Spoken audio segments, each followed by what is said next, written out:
Syria में तख्ता पलट इजराइल के लिए चुनौती है या मौका? अगर मिडिल ईस्ट में तनाव बढ़ा तो 92 लाख भारतीयों पर इसका क्या असर होगा? नमस्कार, बहुत स्वागत है आपका न्यूज़ 18 मध्य प्रदेश छत्तीसगढ़ के इस डिजिटल प्लेटफॉर्म में। मैं हूं रीनू यादव। सीरिया में अब सुपर पावर्स का युद्ध तय हो गया है। कमांडर अबू मोहम्मद अल जुलानी ने अभी तक सीरिया पर कब्जे का ऐलान भी नहीं किया था और उनके लड़ाके सीरिया की राजधानी दमिश्क पर जीत का जश्न ही मना रहे थे कि सीरिया पर बम बरसने लगे। जीत का जश्न शांत हो गया। सीरिया में अमेरिका आ गया। धमाके के साथ जंगी जेट से बम बरसाकर 75 ठिकाने दहलाकर सुपर पावर ने दिखा दिया कि जब वो दुश्मन को मारता है तो उसे रोने भी नहीं देता। अमेरिका तब तक मारता है जब तक दुश्मन का दम ना उखड़ जाए। सुपर पावर ने सीरिया महायुद्ध का ट्रेलर दिखाया है, वो भी पुतिन को। बशर अल असद को पनाह देने वाले पुतिन कुछ करते उससे पहले अमेरिका ने सीरिया में एंट्री ले ली है। अमेरिका ने पहले ही साफ कर दिया था कि वो सीरिया पर नजर बनाए हुए है और कब और कैसे चोट पहुंचानी है, किसे मारकर पुतिन को मैसेज देना है, अब ये भी साफ हो चुका है। अमेरिकी सेंट्रल कमांड ने ऐलान किया है कि विद्रोही लड़ाकों के 75 अड्डे पर 140 बम बरसाए गए हैं। पेंटागन के मुताबिक सभी हमले सटीक और अचूक थे। अमेरिका के दुश्मनों को भारी नुकसान पहुंचा है, जिसके साथ ही सुपर पावर का सीरिया में ऑपरेशन रीलॉन्च हो गया है। अमेरिका ने अपने ऑपरेशन इनहेरेंट रिजॉल्व की नई सीरीज में कुर्द नेतृत्व वाली सायरन डेमोक्रेटिक फोर्सेस को भी साथ में जोड़ रखा है। कुर्द फाइटर्स की बशर से कट्टर दुश्मनी है और ये कुर्द फाइटर सीरिया में तख्ता पलट करने वाले कमांडर जुलानी और तुर्की के राष्ट्रपति एर्दोआन से भी युद्ध कर रहे हैं। वहीं सीरिया में अमेरिका के टारगेट पर आईएसआईएस के लड़ाके हैं।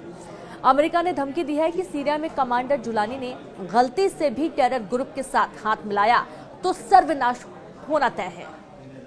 कमांडर जुलानी का सीरिया का सरगना बनना अमेरिका को रास नहीं आ रहा है और ना ही इजराइल को। एक तरह अमेरिका ने सीरिया में बम बरसाए तो इधर महज 10 घंटे के अंदर इजराइल ने कमांडर जुलानी के इलाकों पर 100 से ज्यादा हमले कर दिए।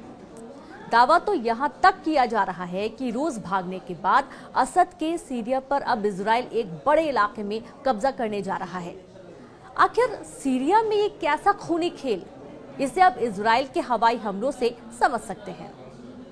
जिस वक्त सीरिया की राजधानी दमिश्क में कमांडर अबू मोहम्मद अल जुलानी के लड़ाके जीत का जश्न मना रहे थे, ठीक उसी वक्त इजराइल के फाइटर जेट F-35 और F-16 सीरिया पर हमला करने के लिए टूट पड़े। इजराइल के जबरदस्त एयर स्ट्राइक में कई हवाई अड्डे, सैन्य ठिकाने, हथियार डिपो और यहाँ तक कि केमिकल फैक्ट्री तक तबाह और बर्बाद कर दी गई। ये हमले राजधानी दमिश्क समेत कई शहरों पर हुए हैं।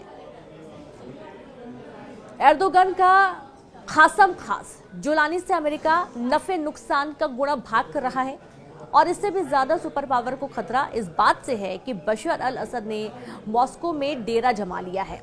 प्रेसिडेंट पुतिन की शरण में बशर के जाने के मायने समझना मुश्किल ही है। रूस ही ऐसा देश है जो बशर को अमेरिका के ताप से बचा सकता है। प्रेसिडेंट पुतिन ही इकलौते लीडर हैं जो दोबारा बशर अल असद की वापसी दमिश्क में करवा सकते हैं।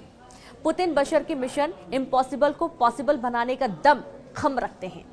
पुतिन की कुछ मजबूरी भी बशर के हक में जाती है। पुतिन ने इशारे में जता भी दिया है कि सीरिया में क्या होने वाला है। वियना में रूस के राजदूत मिखाइल अलियानोव का ये मैसेज सीधे अमेरिका पर बड़ा तंज है और इसे पुतिन का ओपन ऐलान भी माना जा रहा है।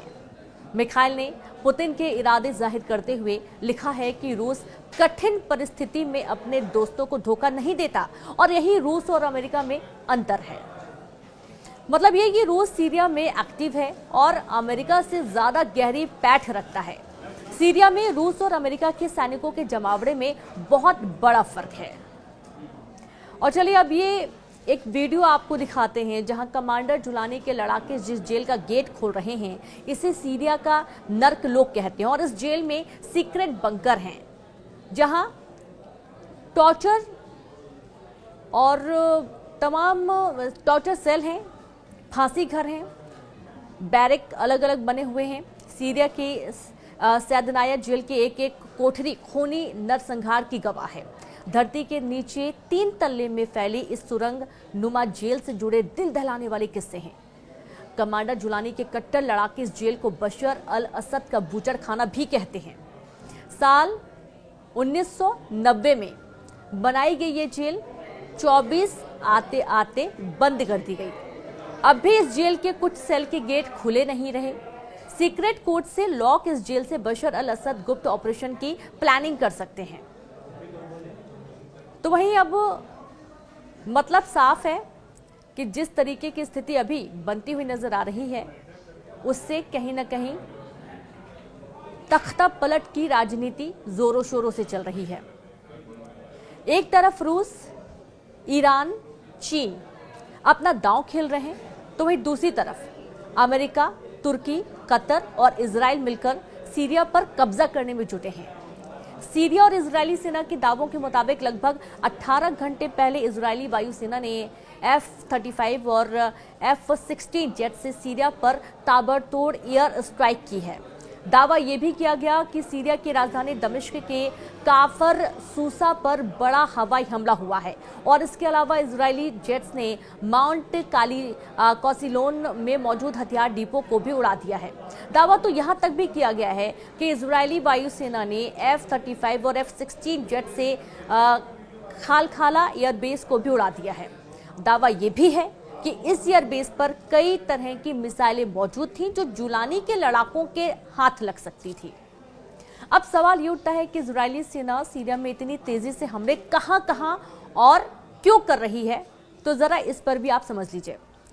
दरअसल सीरिया में विद्रोह हमलों के बाद हुए असद सरकार के पतन के महज 6 घंटे बाद ही इजराइल ने गोलान हाइट्स के पास सीरियाई इलाकों में अपनी सेना भेज दी। इजराइल ने इस तैनाती को अपनी सुरक्षा के लिए जरूरी बताया है और इजराइल के इस नए ऑपरेशन का पूरा फोकस अभी सीरिया के 3 इलाकों में ज्यादा है, जिनमें कुनैत्रा, नबा और दारा है। इजराइल ने सीरिया में करीब 100 से ज्यादा हवाई हमले किए और वह लगातार अपने हमलों का दायरा बढ़ा रहा है। इजराइल ने गोलान हाइट्स से निकलकर डिमिलाइट्स जोन में भी अपने हमले शुरू कर दिए हैं और इजराइल अब सीरिया के 14 किलोमीटर तक के इलाकों में घुस गया है। हालांकि इस कब्जे को इजरायली अधिकारियों ने अस्थायी कब्जा बताया है। कुछ वॉर एक्सपर्ट्स का मानना है कि इजराइल को पहले से ही इसकी उम्मीद में थे कि जब विद्रोही गुटों का सीरिया पर कब्जा हो तभी वो अपने ऑपरेशन स्टार्ट करें ताकि उसको जवाब देने के लिए इन इलाकों में कोई सेना ना हो। लेकिन सीरिया में अमेरिका के करीब 900 सैनिक हैं और अमेरिका सीरिया में ज्यादातर बमबारी खाड़ी देशों में मौजूद सैन्य अड्डों से अंजाम देता है और दूसरी तरफ रूस ने सीरिया में नेवल और एयर बेस बना रखे हैं, वो भी 2017 को हुए समझौते के बाद 49 साल आगे के लिए। साल 2015 में बनाए गए खामेइम एयरबेस पर रूस के तमाम लड़ाकू हेलीकॉप्टर की तैनाती है। वहीं टार्टस नौसैनिक पर रूसी नेवी के ज्यादातर जंगी हथियार तैनात हैं, जिनसे पुतिन जब चाहें जिसे चाहें सीरिया से मारकर भगा सकते हैं। बशर अल असद अरब वर्ल्ड में रूस के सबसे जिगरी लीडर हैं। मॉस्को तक उनकी सुरक्षित विदाई भी पुतिन की वजह से मुमकिन हुई है और बशर के परिवार को खरोच आए बिना पुतिन ने जिंदा बचाकर एर्दोआन के प्लान को तो फ्लॉप कर ही दिया। लेकिन पुतिन का मिशन सीरिया अभी भी अधूरा है। प्रेसिडेंट पुतिन को सीरिया में अमेरिका की मौजूदगी ही नागवार गुजरती है। पुतिन असद की वापसी का क्या प्लान बना रहे हैं, कैसे अमेरिका का सेकेंड टाइम सीरिया में सरेंडर मुमकिन है, ये जानने से पहले बशर अल असद के उस स्लॉटर हाउस के भीतर भी आपको तस्वीरें दिखाते हैं जो सैदनाया जेल के नाम कुख्यात है। कुल मिलाकर हालात ये हो गए हैं कि सीरिया के राष्ट्रपति रहे असद मॉस्को में पुतिन के रहमो करम पर बाकी जिंदगी काटेंगे और इधर जुलानी अब इजराइल के साथ साथ पूरे मिडिल ईस्ट के लिए एक बड़ा खतरा बन चुका है।